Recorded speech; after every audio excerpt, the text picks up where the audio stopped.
fields of psychology and medicine, it's likely that inclusion holds the key to helping to bring wholeness to a fractured culture, a softening of our defenses against sensitivity, and a thriving life to neurodivergent women and men everywhere.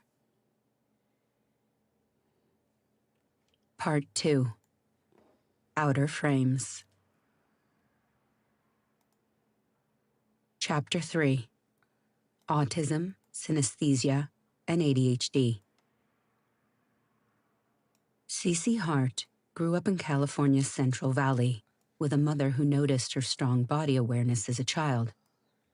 Hart's mother, a nurse, encouraged her daughter to go into physical therapy in order to use her hands, and eventually Hart became a massage therapist. A client once mentioned synesthesia to her, and a kind of relief and shock hit her all at once. She finally had a word to describe her experience of feeling what others feel, seeing colors when reading books, and more. She didn't learn she had synesthesia until she was in her early 40s. Hart was a gifted child who began reading at age 2.5, and she had always seen letters as colors and symbols. A mirror touch synesthete as well. She would feel others' pain, both physical and emotional. I would see another child scrape, and I would feel a shock of electricity go up and down my body. It never occurred to me to say anything because this was just my experience of normal. I didn't know that other people didn't experience that. Hart's sensory sensitivities are varied, and she wonders whether she might be classified on the autism spectrum as well. She was recently diagnosed with ADHD, something she had suspected, and that was suggested to her after finally finding a psychiatrist who took the necessary time to analyze and interpret the nuances of her symptom presentation beyond stereotypical ideas. For many people, autism, ADHD, and synesthesia occur together. She describes her world as too much or too loud. Now, as an adult, Hart walks into a room and is a magnet for others, with her long red hair and flowing, colorful outfits. When I met her one evening and she hugged me close, I felt that same shock of electricity she describes. Her warmth is palpable. But when Hart was an infant, her mother took her to a pediatrician because she thought something was wrong when she didn't engage with others like her sister did. These are themes that many women shared with me over the course of my writing this book. Being bright, having multiple sensitivities or diagnoses, and having parents who fear that something is very wrong.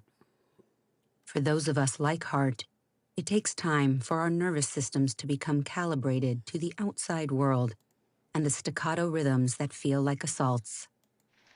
After a series of trials and errors, figuring out what type of work matches our skills and needs, or what kind of people are compatible with us, we finally come out of our shells. Autism. A person with so-called classic autism is what many doctors and laypeople describe as socially awkward, in their own world, and lacking empathy and normal or appropriate social interaction. This pathologizing language describes a person in terms of individual norms and expectations. We don't often stop to think about what is happening in society on a larger scale that would generate such a description or make that person sound so bad. Only when we step back and examine the behaviors from a non-stigmatized perspective can we realize that people described this way aren't bad. They are merely different when measured with an established, and some might say arbitrary, barometer. In fact, many people in the autistic community like to flip the script and point out how awful neurotypical culture and expectations are. Think small talk, social niceties, herd mentality, compliance, and other unpleasant or taxing behaviors that are deemed normal.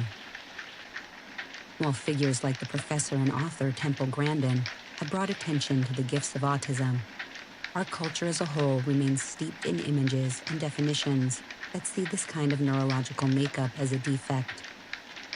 More and more, we are appreciating the fact that the range of autistic experience is vast, necessitating the use of the label spectrum, and autistic advocates are now speaking out and challenging pervasive false notions. This is most apparent on Twitter, where artistic culture thrives and artistic individuals